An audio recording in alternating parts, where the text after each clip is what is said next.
Un uniforme militaire porté par un président africain sur un plateau télé français peut-il provoquer un scandale médiatique ce soir-là?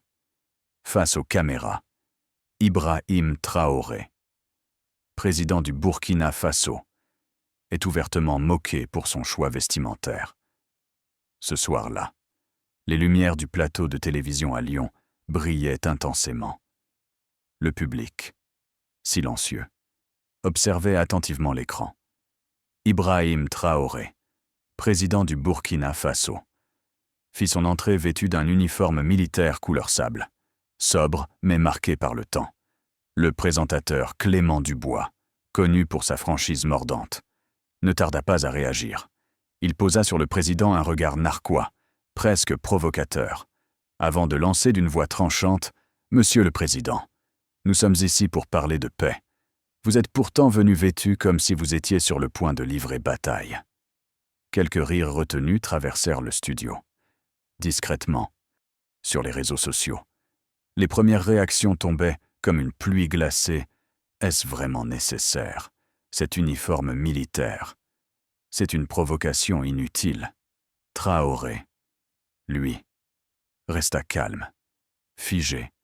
Son regard était fixe, presque impénétrable. Mais une émotion profonde trahissait la douleur intérieure. Il absorbait chaque mot, chaque critique. Un silence lourd et gênant se répandit lentement dans la salle. Tout le monde attendait sa réponse. Personne n'aurait pu prévoir ce que le président allait révéler ensuite. Le silence dura quelques secondes supplémentaires, interminable et étouffant. Ibrahim Traoré demeurait immobile. Son regard intense ne quittait pas Clément Dubois. Derrière ses yeux calmes se cachait une tempête intérieure que nul dans le studio ne pouvait encore deviner. Puis, lentement, le président leva la tête, maîtrisant chaque geste avec dignité. Ses mots vinrent, précis et tranchants, comme s'il les avait portés en lui depuis longtemps. Cet uniforme n'est pas un choix esthétique. Monsieur Dubois, c'est une promesse silencieuse envers un homme qui n'est plus là pour parler. L'atmosphère se figea brusquement. Plus personne ne souriait. Le plateau était désormais suspendu à chaque mot prononcé par le président burkinabé. Clément Dubois, surpris, chercha un instant du regard une issue qui ne vint pas. Traoré poursuivit doucement mais fermement, pesant chaque phrase pour que chacun comprenne. Cet homme, c'était mon ami. Bakary, il est mort dans mes bras. Chaque fil, chaque couture de ce vêtement porte son souvenir. Je ne le porte pas pour faire la guerre, mais pour rappeler à ceux qui sont en paix que d'autres paient encore aujourd'hui le prix de leur tranquillité. Les mots tombèrent, lourds comme le plomb. Les visages du public s'assombrirent. Dubois, déstabilisé, ne répondit pas, à cet instant précis. Tout avait changé. L'homme que l'on venait de juger, en quelques secondes, révélait une profondeur que personne n'avait anticipée. Ce soir-là, la vérité silencieuse de Traoré venait de dépasser toutes les attentes. Le plateau était figé dans un silence grave. Ibrahim Traoré venait d'évoquer Bakary, un nom qui résonnait maintenant dans chaque esprit. Derrière la froideur apparente du président, le souvenir de cet homme brûlait intensément. À l'intérieur, Traoré était submergé par les souvenirs d'un passé douloureux, inscrit à jamais dans sa mémoire.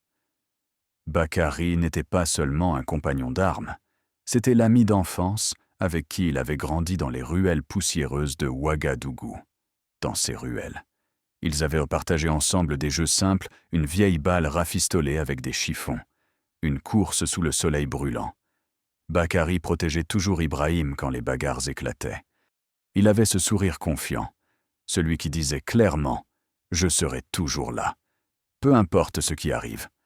Ensemble, ils avaient vu la pauvreté, le chaos, mais aussi l'espoir d'une vie meilleure.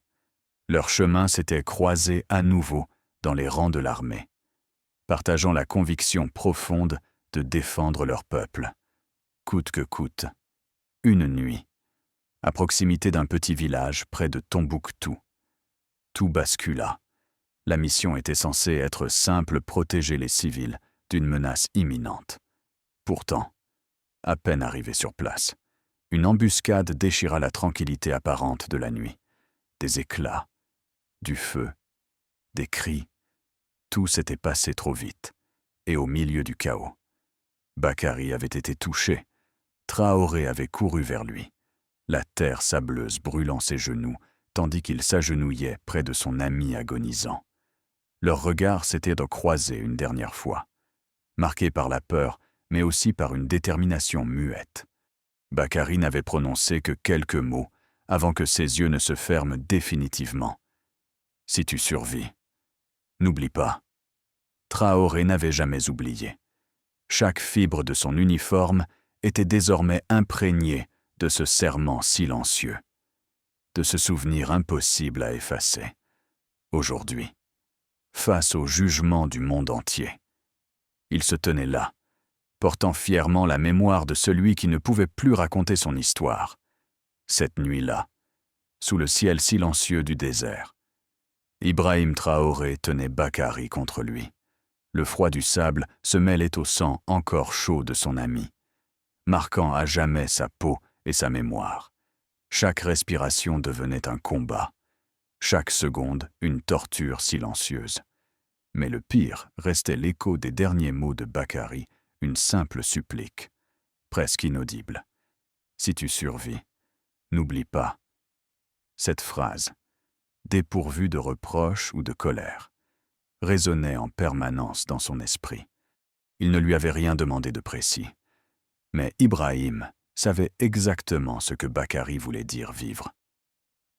Oui, mais aussi se souvenir, porter son sacrifice jusqu'au bout, en silence, sans jamais plier devant le jugement du monde. Traoré n'avait jamais raconté ce moment à personne. À quoi bon expliquer ce qu'aucun mot ne pouvait traduire? Pourtant, chaque matin, en portant ce même uniforme, il revivait silencieusement la scène, la douleur, la poussière, les étoiles qui semblaient froidement indifférentes au drame humain qui se jouait en dessous.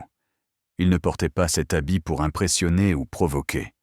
Il le portait parce que c'était le seul moyen de garder Bakary vivant, d'honorer une promesse qui dépassait les mots. Chaque couture devenait ainsi un hommage silencieux. Chaque fil un rappel que certains choix ne peuvent être compris qu'en les vivant de l'intérieur. Le président Ibrahim Traoré se tenait aujourd'hui face au monde entier, habité par un souvenir trop lourd pour être raconté, mais trop précieux pour être oublié, quelques heures à peine après la révélation bouleversante du président Traoré à la télévision. Une nouvelle vague traversa les réseaux sociaux. Cette fois, c'était une simple image, mais son impact fut immédiat, brutal, sans concession. Sur cette photo vieille de plusieurs années, deux hommes souriaient faiblement au milieu des ruines encore fumantes d'un village près de Tombouctou. Sur le bras de Bakary, on distinguait clairement un bandage improvisé, taché de sang et de poussière. Ibrahim, à ses côtés, semblait tenir Bakary par les épaules, comme pour lui dire silencieusement « On a survécu.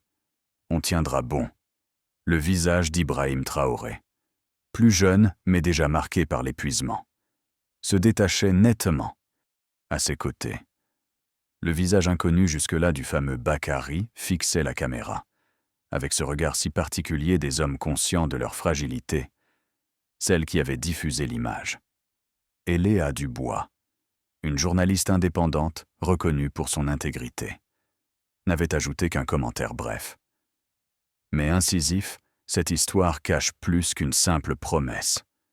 En quelques minutes, le cliché fit le tour du monde.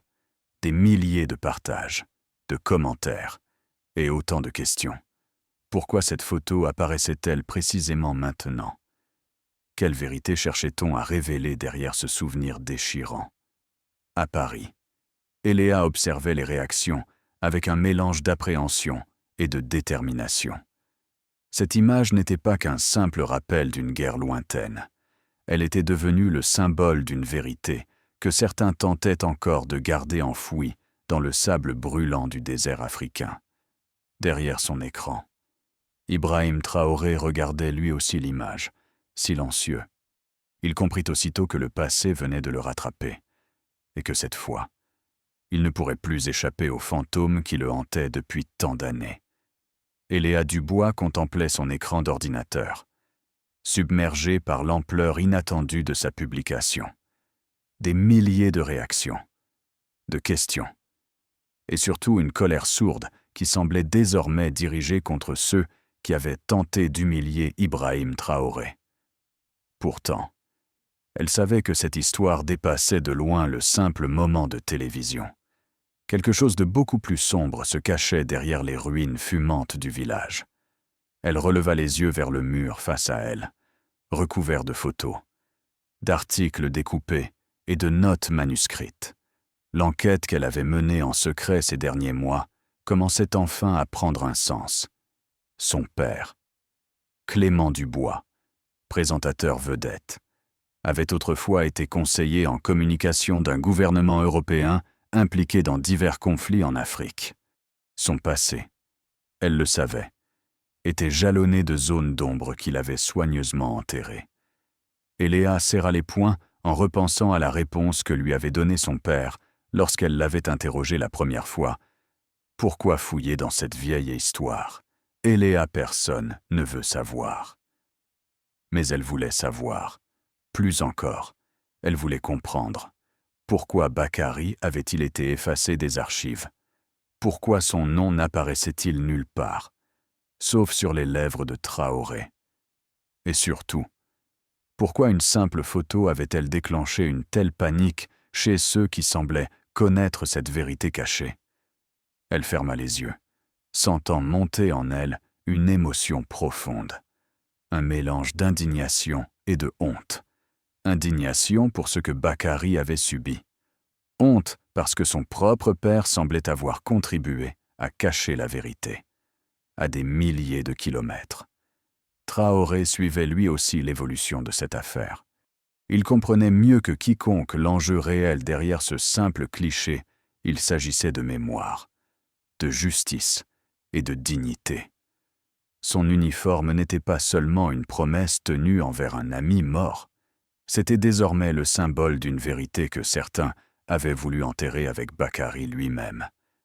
Mais aujourd'hui, grâce à une journaliste déterminée, cette vérité commençait lentement à refaire surface, menaçant d'exposer au grand jour des secrets longtemps gardés dans l'ombre.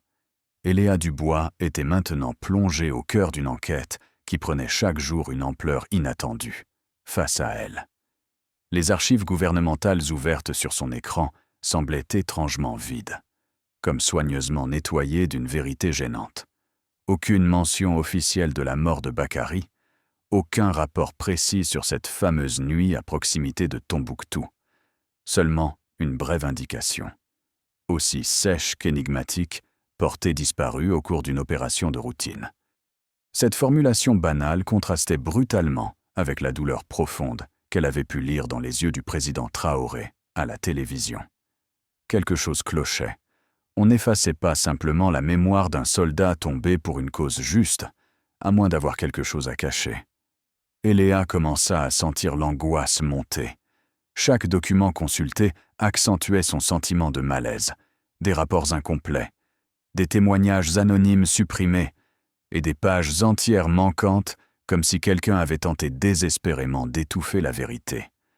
Frustrée, elle décrocha son téléphone, contactant discrètement un ancien militaire français ayant servi au Mali à cette époque. Leur conversation fut brève, tendue, mais éloquente. Vous ne trouverez rien dans les archives officielles. C'est une affaire qu'on a enterrée profondément. Et si vous voulez mon avis, ceux qui posent trop de questions risquent de déranger de très hauts placés. Après avoir raccroché, Léa resta un instant immobile, réfléchissant à la mise en garde. Mais elle savait que reculer n'était plus possible. La vérité qu'elle poursuivait désormais n'était pas seulement une histoire parmi tant d'autres. C'était devenu un devoir moral, une dette envers la mémoire d'un homme injustement effacé et envers un président dont la dignité silencieuse méritait enfin d'être comprise. Elle respira profondément. prête à franchir le point de non-retour dans une quête pour laquelle elle était désormais prête à tout risquer. Eléa comprenait désormais que l'histoire de Bakary allait bien au-delà d'un simple soldat disparu. Elle poursuivait méthodiquement ses recherches, déterminée à assembler chaque pièce du puzzle. Son enquête la conduisit finalement à un dossier confidentiel soigneusement dissimulé, un projet d'exploitation de terres rares, dans une région stratégique près de Tombouctou, la même où Bakary avait perdu la vie. En lisant ces documents, son cœur se serra. La proposition avait été faite par une grande multinationale européenne, cherchant l'accès exclusif à ces précieuses ressources minérales, indispensables pour les technologies modernes. Mais face à cette offre, Ibrahim Traoré, récemment devenu président, avait catégoriquement refusé tout compromis. Les conséquences de ce refus semblaient maintenant dramatiquement évidentes. Eléa parcourait les lignes froides du rapport avec horreur. Une coïncidence impossible. Tout convergeait vers cette nuit fatidique, quelques semaines seulement après le refus du président. Bakary était tombé dans une embuscade mystérieuse, une embuscade officiellement attribuée à des rebelles inconnus. Mais désormais, Eléa savait mieux que quiconque que cette version officielle n'était qu'une façade commode. Une colère sourde commença à l'envahir. Elle réalisa brusquement que son propre père avait été conseiller auprès du gouvernement qui avait facilité le rapprochement entre la multinationale et les autorités locales. Avait-il su? Avait-il volontairement ignoré la vérité pour protéger des intérêts politiques et financiers? Le soir même, elle confronta son père sans détour. « Dis-moi simplement que tu ne savais rien, que tu n'avais pas idée de ce qu'ils étaient prêts à faire pour ces terres rares. » Clément Dubois détourna le regard, visiblement mal à l'aise. Après un silence douloureux, il finit par répondre « Crois-moi, Eléa. » Personne ne voulait que cela se termine ainsi. Certains enjeux dépassent les individus. Eléa recula lentement, effarée par la froideur de la réponse. Son propre père venait implicitement d'admettre qu'il savait, d'une façon ou d'une autre, ce qui s'était passé. Les mains tremblantes, elle comprit enfin pleinement l'ampleur du scandale qui allait bientôt exploser au grand jour. Cette nuit-là, elle resta éveillée jusqu'à l'aube. Elle savait désormais que son enquête n'était plus seulement une affaire personnelle. C'était une bataille pour la vérité, pour la justice. Une vérité que Ibrahim Traoré portait silencieusement en lui depuis des années, cachée derrière le tissu d'un simple uniforme militaire. Eléa Dubois ne pouvait plus reculer. Chaque révélation apportait avec elle un poids plus lourd, une vérité plus sombre, après avoir confronté son père. Elle reprit méthodiquement son enquête, déterminée à découvrir exactement ce qui s'était passé cette nuit-là, près de Tombouctou. Rapidement, ses recherches la menèrent vers une vérité inconcevable. Derrière l'embuscade officiellement attribuée à des rebelles anonymes, se cachait en réalité un groupe de mercenaires privés, employés indirectement par des intérêts étrangers. Ces hommes n'étaient ni rebelles, ni soldats réguliers. Ils étaient payés pour faire taire toute résistance locale aux projets miniers des grandes multinationales occidentales. Chaque ligne, chaque rapport confidentiel qu'elle découvrait faisait croître en elle une colère froide. Comment une telle opération avait-elle pu être cachée aussi longtemps? Pourquoi personne n'avait osé dénoncer ce scandale avant? Et comment Ibrahim Traoré avait-il pu porter seul cette vérité pendant tant d'années, sans jamais trahir la mémoire de son ami Bakary? Le soir venu, elle contacta discrètement une source anonyme, un ancien mercenaire qui avait quitté ce monde sombre depuis quelques années. Sa voix était grave, fatiguée, mais déterminée. « Vous ne trouverez aucune trace officielle de nous. On nous payait pour agir, pas pour parler. » Bakary n'était pas censé mourir ce soir-là, mais il était au mauvais endroit, au mauvais moment. Elle raccrocha lentement, bouleversée par l'ampleur des révélations. Cette fois, Eléa comprenait pleinement la portée de ce qu'elle venait d'apprendre. Ibrahim Traoré n'avait jamais seulement honoré la mémoire de son ami. Il avait porté silencieusement un fardeau immense, celui d'une vérité cachée, enfouie dans les sables brûlants du désert, une vérité que beaucoup auraient préféré ne jamais voir ressurgir. Quelques jours plus tard, Eléa se trouvait face à son père dans leur appartement parisien. Sous une lumière froide et crue, le silence entre eux était lourd, presque tangible, comme un mur infranchissable bâti d'années de non-dits. Clément Dubois évitait son regard, fixant obstinément le sol, conscient que sa fille connaissait désormais la vérité. Elle respira profondément, rassemblant son courage avant de poser la question qui la hantait depuis le début de son enquête. Elle posa brutalement sur la table le dossier confidentiel ouvert à la page du contrat, signé par la multinationale.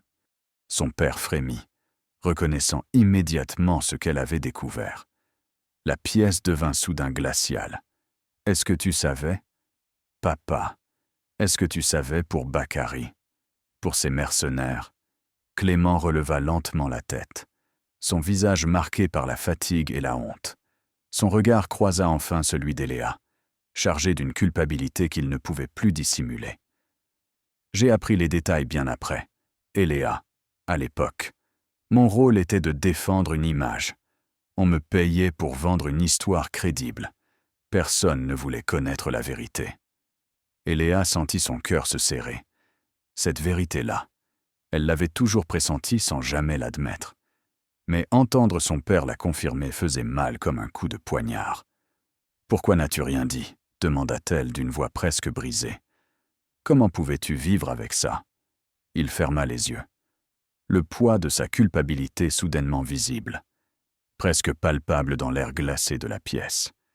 « Parce que certains silences arrangent tout le monde, » soupira-t-il amèrement.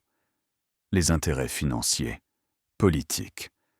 Personne ne voulait risquer de remettre en cause un équilibre fragile. Eléa détourna le regard, déçue, blessée. Son père, l'homme qu'elle avait toujours admiré, avait fait partie du problème, complice silencieux d'une vérité étouffée pour préserver des intérêts plus grands que des vies humaines. Mais désormais, elle comprenait mieux que jamais Ibrahim Traoré, ce président discret qui avait choisi de porter silencieusement l'uniforme de son ami, disparu. Lui, au moins, n'avait jamais oublié ce que signifiait l'honneur, ce que valait la vie d'un homme. Désormais, elle savait exactement ce qu'elle devait faire. Elle ne laisserait plus jamais le silence dicter ce qui était juste. La révélation explosive faite par Eléa Dubois se répandit comme un feu incontrôlable. En quelques heures seulement. Les réseaux sociaux étaient saturés de réactions. Partout, les internautes partageaient leur indignation et leur colère face à cette vérité si longtemps cachée. Des hashtags puissants émergèrent. Justice pour Bakary. Vérité cachée. Des anciens soldats français, autrefois stationnés en Afrique, se manifestèrent publiquement. Certains rendirent même leurs médailles militaires en signe de solidarité. Incapables d'accepter l'idée qu'ils avaient servi une cause moins noble qu'ils ne l'avaient cru. Les commentaires pleuvaient par milliers, exprimant tour à tour honte, tristesse et compassion. Parmi ces messages, certains retinrent particulièrement l'attention. Des enfants du monde entier commencèrent à envoyer des lettres et des dessins au bureau du président Ibrahim Traoré. Parmi elles, une lettre manuscrite d'une petite fille française devint virale en quelques heures. « Monsieur le Président, mon papa est mort en uniforme comme votre ami. Je crois que vous êtes courageux comme lui. » À Ouagadougou, Ibrahim Traoré lisait ces mots avec une émotion silencieuse, presque bouleversante. Ce n'était plus simplement son histoire personnelle. C'était devenu un symbole puissant, une prise de conscience collective qui dépassait largement les frontières de son pays. Désormais, ce n'était plus lui seul qui portait le souvenir de Bakary, mais des milliers de personnes à travers le monde. Une vérité qu'on avait essayé d'effacer était redevenue vivante, imparable, inscrite dans la mémoire collective pour toujours. l'uniforme beige couleur sable, autrefois ridiculisé et incompris, était soudainement devenu un symbole puissant, partout sur les réseaux sociaux. Cette image se partageait désormais avec respect et admiration. Ce vêtement, usé par le temps et par le poids des souvenirs, représentait désormais l'héroïsme discret d'un homme et la mémoire retrouvée d'un autre. Au Burkina Faso, dans les rues poussiéreuses de Ouagadougou, des affiches apparurent spontanément sur les murs, le visage de Bakary, jusque-là inconnu du public, devint l'incarnation silencieuse d'une lutte pour la vérité et la dignité humaine. Sa mémoire, longtemps ensevelie sous les mensonges et les intérêts, reprenait enfin vie, à des milliers de kilomètres. Dans les rues de Paris, des rassemblements spontanés se formèrent devant l'ambassade burkinabé. Des citoyens ordinaires, silencieux mais déterminés, brandissaient des photos de Traoré et Bakary, comme une réponse muette à l'indifférence passée. Un soir, à la sortie du palais présidentiel, Ibrahim Traoré vit un jeune garçon s'approcher timidement de lui, un dessin maladroit à la main. Le président se pencha pour le regarder. « C'est vous et votre ami. Mon père aussi est parti avec son uniforme », murmura l'enfant avec une voix émue. Traoré sourit doucement, bouleversé par cette sincérité enfantine. Son uniforme n'était plus seulement le sien, c'était devenu celui de milliers d'autres. Une étoffe chargée d'une mémoire collective désormais restaurée. Aujourd'hui, il portait plus qu'une simple promesse. Il portait avec lui la dignité de ceux qu'on avait voulu oublier. Quelques semaines plus tard, dans une grande salle d'université à Paris, Ibrahim Traoré se tenait devant un auditoire silencieux, captivé par sa seule présence. Son visage, calme et digne, semblait porter tous les espoirs, toutes les douleurs accumulées ces derniers temps. Les étudiants, auparavant sceptiques ou indifférents, avaient pris conscience de l'ampleur de la tragédie et de la force silencieuse de l'homme face à eux. Traoré s'avança doucement vers le pupitre, conscient du poids immense de ce moment. Il ne cherchait plus à se défendre, ni même à justifier son uniforme. Désormais symbole de quelque chose de bien plus grand. Son regard parcourut la salle, captant chaque visage. Un jeune étudiant finit par lever timidement la main pour lui demander, d'une voix hésitante, ce que représentait réellement pour lui cet uniforme. Traoré resta silencieux un court instant, réfléchissant profondément avant de répondre avec simplicité et force « Je ne suis pas venu ici pour défendre mon uniforme, ni pour me défendre moi-même.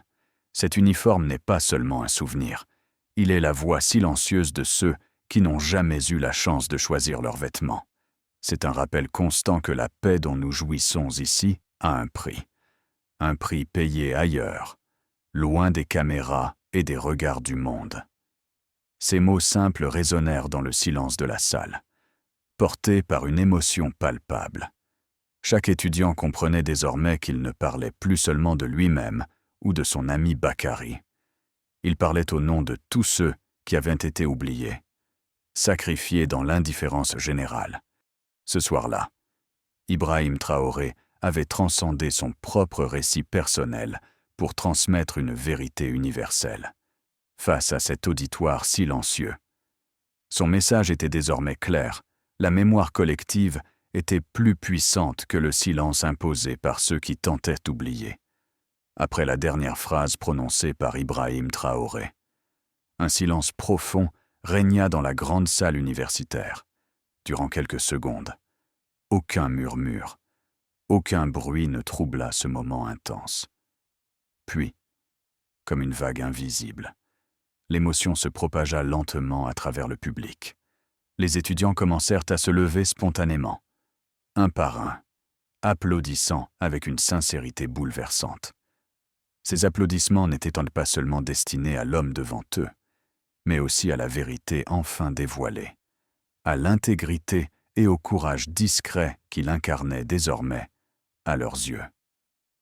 Traoré resta immobile, humble, mais profondément touché par cette reconnaissance silencieuse, devenue soudainement bruyante. À cet instant précis, il comprit que ces mots avaient atteint leur but, transcendant les frontières et les préjugés. Quelques étudiants, les yeux embués, se regardèrent, échangeant sans parole une compréhension nouvelle du monde. Ce discours, capturé en vidéo, allait bientôt devenir viral, touchant des millions de personnes à travers le globe. En moins de 24 heures, des dizaines de milliers de vidéos réactions apparurent sur TikTok et Instagram. Des jeunes, des militants, mais aussi des anciens soldats partageaient leurs propres histoires de sacrifices oubliés. En écho au message poignant du président Traoré, ce jour-là, Ibrahim Traoré était venu à Paris comme un président silencieux portant la mémoire d'un ami. Il en repartait comme une voix puissante, écho vivant d'une vérité trop longtemps restée dans l'ombre. Après son discours à Paris, Ibrahim Traoré choisit de rentrer au Burkina Faso sans la moindre annonce officielle. Il refusa toute conférence de presse, toute cérémonie, et prit l'avion dans un silence discret, loin de la tempête médiatique qui agitait désormais les réseaux sociaux du monde entier. Dans l'intimité de son voyage retour, il repensa à tout ce qui venait de se passer, aux applaudissements sincères des étudiants parisiens, au regard désormais changé de ceux qui avaient douté de lui, mais surtout au souvenir vivace de Bakary, qui était redevenu le symbole discret d'un combat pour la vérité. À son arrivée à Ouagadougou, aucune caméra, aucune fanfare officielle ne l'attendait. Pourtant, sur les chemins poussiéreux qui menaient à sa résidence, des dizaines de citoyens s'étaient spontanément réunis, silencieux, dignes. Ils tenaient simplement des drapeaux usés et quelques portraits de Bakary et de leur président. L'émotion palpable sur leur visage témoignait d'une gratitude que nul discours ne pouvait exprimer. Traoré descendit lentement du véhicule, profondément touché par cette sincérité silencieuse. Il traversa le petit groupe sans dire un mot, échangeant seulement quelques regards intenses, chargés de respect et de complicité. Chacun de ces visages exprimait clairement que désormais, il n'était plus seul à porter cette vérité, ce retour silencieux, sans aucune cérémonie officielle, devint pour lui l'un des moments les plus précieux de sa vie, une reconnaissance simple, authentique et profondément humaine. Ibrahim Traoré avançait lentement dans la rue calme et poussiéreuse menant chez lui. Observant chaque visage présent, il sentait dans leur regard une chaleur qui dépassait largement l'expression verbale, une gratitude pure et sincère, parmi la foule silencieuse. Un jeune garçon, probablement âgé de 7 ou 8 ans, s'avança timidement vers lui. Il tenait à la main un drapeau usé du Burkina Faso, décoloré par le soleil et marqué par le temps. Le garçon leva les yeux vers lui, hésitant mais déterminé. « Monsieur, est-ce que vous étiez l'ami de Bakary ?» Traoré se figea un instant, bouleversé par la simplicité de la question. Il s'agenouilla doucement pour être à la hauteur du garçon, plongeant son regard dans le sien, remarquant une petite cicatrice sur le front du garçon, semblable à celle qu'avait Bakary quand il était enfant. Le président sentit son cœur se serrer davantage. C'était comme si le destin lui envoyait un signe discret, mais bouleversant. Un léger sourire, doux et empreint d'émotion, illumina alors son visage. « Non, mon petit, Bakary était bien plus qu'un ami. C'est lui qui m'a appris à être l'homme que je suis aujourd'hui. » Le garçon hocha lentement la tête, comme s'il comprenait parfaitement la profondeur de cette réponse. Autour d'eux, la foule observait la scène en silence, émue, chacun comprenant instinctivement la portée de ce moment simple mais puissant.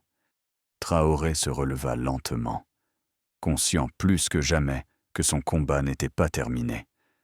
Mais il savait désormais qu'il ne porterait plus seul le poids de la mémoire. Bakary n'était plus seulement le souvenir d'un homme disparu.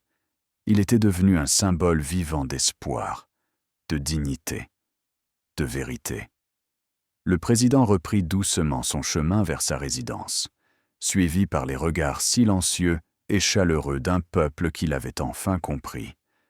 Désormais, il savait avec certitude que certains combats valent la peine d'être menés, même si cela devait se faire dans l'ombre, en silence, avec pour seule récompense la vérité retrouvée. Merci à tous d'avoir regardé cette vidéo. N'hésitez pas à me dire en commentaire ce que vous pensez de cette histoire. Pensez à aimer la vidéo et à vous abonner pour découvrir d'autres contenus passionnants sur ma chaîne. N'oubliez pas de liker, de commenter et de vous abonner pour d'autres histoires inspirantes de développement personnel et d'autonomisation.